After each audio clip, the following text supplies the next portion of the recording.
Welcome back to RetireCoast series, 250th anniversary of the signing of the Declaration of Independence way back in July 4th, 1776.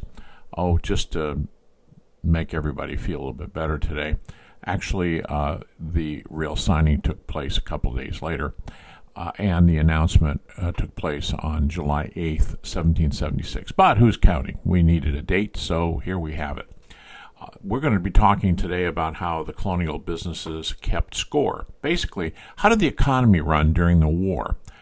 Now, we always hear about the battles and many other things, the heroism and that type of thing, which is all great. It's all part of the same picture. But we wanted to let you know what was happening down below, what made everything click and work. And we're going to expose you to this in a very short 8-minute video that'll follow what I'm saying right now. And I think you'll enjoy that, or at least it'll be enlightening from a history point of view.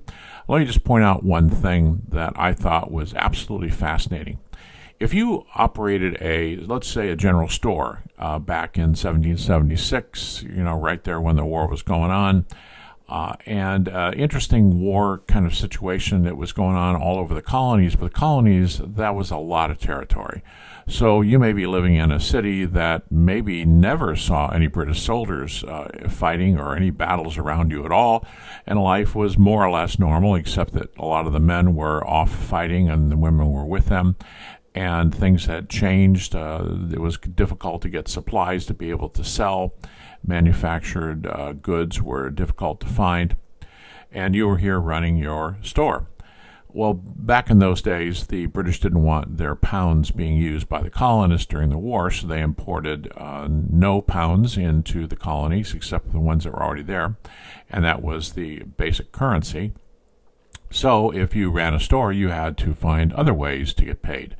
And one of those creative ways was to accept payment from people in just about any type of form. So somebody might have brought in some new Continental notes that were almost worthless the day they were printed, and you knew it, so you would ask for quite a few more than you would normally need because the next day it would be worth less money. But what you really wanted were those Spanish dollars. There were silver dollars. It was Spanish coin, but it basically was silver. So you took that in exchange. You might take gold in exchange too. A lot of different countries, including Spain and France, produce gold coins, and you might take pieces of those. That term pieces of 8 would be maybe an eighth of a gold coin to pay for something. And in addition to that, someone may say, hey, I've got a pig. Can I exchange it for this or that? And they will say, yeah, bring the pig around the back. So if you're keeping a set of books, and by the way, people did keep their ledgers back then, not for tax purposes, but for understanding if they were making any money, they had to create an equivalent for everything that they took in on the payment side, turn into an equivalent pound, for example. And that was difficult to do because even those amounts that you might say, well, the Spanish dollar is worth X today, but tomorrow it's worth something else. So it was kind of fluctuating all the time. So it was very difficult to run a business. We're going to talk about all of that here. And I invite you to the very thorough article on RetireCoast.com that has in that article some really unique calculators. If you would like to run an analysis on all of the different types of payment methods and put them all into our calculator, you'll find out what the equivalent is on that calculator. There are calculators that are designed to run a business that makes muskets, for example, for the war, and all of the different costs that go into producing a musket. So fascinating calculators. We've got 3 or 4 of them here that I think you'll enjoy just working with and understanding what's going on. We have a lot of other images in there for you to get a visual impression. So please listen to our little presentation here, watch our presentation, and then also listen to our podcast. Our podcasts are also fascinating, and there's one on this topic. So thank you for coming to RetireCoast video. When we think of the American Revolution, right, our minds almost instantly jump to the famous generals, the smoke-filled battlefields, maybe those soaring political speeches. But for this explainer, I really want to challenge you to look past all of that. Because behind every single military victory stood an enormous, incredibly fragile, and completely improvised economic engine.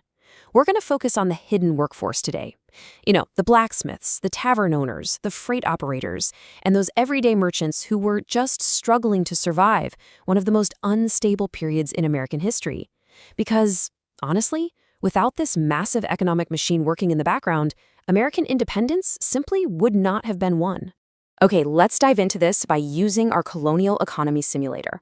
We're essentially going to step directly into the shoes of a 1776 entrepreneur and see how they survived across 5 critical sectors. First, the setup. Then, logistics and hospitality. Third, production and propaganda. After that, navigating financial chaos. And finally, the birth of American business. All right, let's start with Section 1, the setup and the true stakes of 1776. We really need to establish the intense reality of trying to do business in the middle of a war, where a simple accounting error wasn't just a lost dollar, it was literally a matter of total survival. Seriously, put yourself in the shoes of a colonial merchant for a second. Today, if you're running a business, you've got accounting software, automated inventory, cloud storage, digital banking, all these safety nets to catch your mistakes.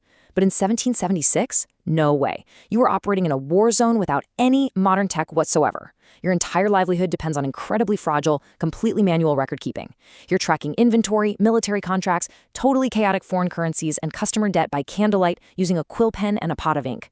I mean, a single math error in your handwritten ledger, or say, a missing shipment of gunpowder, that could easily mean a bankrupt family, your farm getting seized, or even a local militia going hungry. It was an environment of absolute constant daily anxiety. Let's move to and see how this builds into Section 2, logistics and hospitality. We're going to look at the absolute sheer nightmare of moving goods in 1776. Think about modern logistics for a moment. We've got interstate highways, cargo planes, next-day delivery. But back in 1776, you had the wagon freight nightmare. Just imagine trying to move critical supplies, flour, rum, cannon parts. Okay, first, you actually have to source a wagon that won't randomly break down. Then you've got to secure enough healthy horses. After that, you are navigating these terrifyingly narrow, muddy, totally unmaintained roads. A simple delivery that takes a couple of hours today could literally take weeks back then. You're constantly battling severe weather, exhausted animals, actual highway bandits, and oh yeah, the very real threat of enemy forces just disrupting your route. This agonizing reality is exactly why local production was absolutely crucial. Communities just couldn't rely on long-distance imports if they wanted to survive.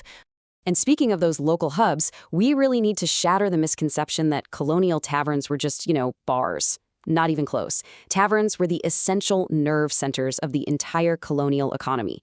Sure, they served ale and food, but they were also vital inns for exhausted travelers. They were post offices, they were meeting halls. Actually, they functioned as the primary recruiting stations for the local militia. If you were a merchant trying to hash out a complicated contract, or a military officer dealing with those nightmare logistics we just talked about, you did it in a tavern. And the tavern owners themselves, they were constantly walking this tightrope, trying to balance their patriotism against the very real financial ruin of housing soldiers without any guaranteed payment. All right, next up, we transition from moving goods to Section 3, production and propaganda. This part really covers the immense physical and, honestly, political labor required to keep the colonies armed and informed. And this brilliantly illustrates that weapons manufacturing was definitely not just some small, solitary artisan hobby. Producing a single musket, that meant sourcing raw iron, securing specific types of hardwoods, burning massive amounts of charcoal, and coordinating some wildly complex transportation. On top of that, it required highly skilled gunsmiths and precision labor. Wartime musket production was this massive, highly coordinated industrial effort. It was a top strategic priority that absolutely stretched the limits of those colonial supply chains. To give you a specific idea of this scale, just look at James Hunter's Rappahannock Forge in Virginia. Guys, this wasn't just a single blacksmith with a hammer. This was a massive operation. It needed hundreds of workers, immense amounts of charcoal, and reliable water power just to keep the fires burning. They were churning out horseshoes, nails, wagon parts, and heavy military hardware. And maintaining that kind of consistent iron production in a completely unstable wartime environment, where your supply lines could be severed at any given moment, was just an incredible feat of endurance and management. But here's the thing. Physical weapons weren't the only crucial things being produced. Information was just as vital. Think about the incredible risks the colonial printers took, producing the newspapers, pamphlets, and broadsides that literally fueled the revolution was a highly expensive and dangerous logistical nightmare. Paper was usually imported, making it super expensive. Ink was costly. Skilled labor, incredibly hard to find.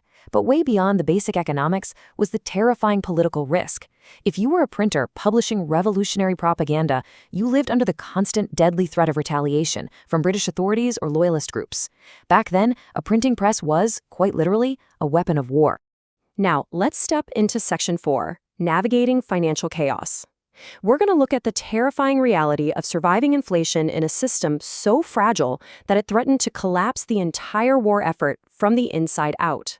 You might have actually heard the old phrase, not worth a continental. Well, that wasn't just a catchy saying. It was a reflection of sheer, widespread financial panic. See, to fund the war, the Continental Congress just started printing massive amounts of paper currency. But because there was no reliable backing for it, confidence in this money just completely plummeted. It led to horrific runaway inflation. Prices were rising so rapidly that merchants straight up refused to accept paper money anymore. It got so bad that entire communities were forced to revert back to ancient barter systems just to feed themselves. Now, what's really interesting about this slide is the absolute accounting nightmare this system created. If you were running a business, you weren't just dealing with one simple currency. Oh no, you had to constantly figure out the value of your goods against British pounds, Spanish silver, those rapidly depreciating continental dollars, promissory notes, tobacco credits, and just outright barter goods. I mean, how do you even standardize value when the concept of money itself is complete chaos? Imagine trying to balance your handwritten ledger by candlelight, while a customer is trying to pay you for a horseshoe with a wild mix of Spanish silver, a handwritten IOU, and a sack of flour. And, of course, this chaos trickled all the way down to the working class. Managing a colonial payroll basically meant constant, frantic improvisation. You desperately needed your dock workers, your apprentices, teamsters, and craftsmen to keep things running, but how do you actually pay them? Well, you might try paying them in that super fragile paper currency, or you might have to compensate them with housing, food, or just a line of credit at the local store. Colonial business owners and military suppliers had to negotiate these crazy terms daily, just trying to keep their operations moving forward while dealing with severe shortages and exploding inflation. Which brings this explainer to our final section, number 5, the birth of American business. It's time to connect these brutal historical survival tactics directly to the birth of that incredibly resilient American entrepreneurial spirit. When you really look at these shared pressures, it's honestly stunningly familiar, right? Supply chain disruptions, sudden spikes in inflation, severe labor shortages, transportation failures, deep economic volatility. We face a lot of these today, but in 1776, these exact same pressures were a literal matter of life and death. And yet, it was these very forces that forced colonial entrepreneurs to adapt. They had to innovate, they had to solve massive problems locally, and they had to take some incredible risks. The brutal survival tactics of 1776 quite literally forged the modern business culture of adaptability that we know today. So the crucial point is this. If you are totally stripped of all your software, your cloud storage, and your reliable modern supply chains, how would you or your business survive in the chaos of 1776? You see, the American Revolution wasn't just won on the battlefield. It was won in the ledgers, the hot forges, the muddy roads, and the corner taverns. It really leaves you marveling at these hidden economic heroes, the ordinary people, who against all possible odds truly built the economic foundation of the United States.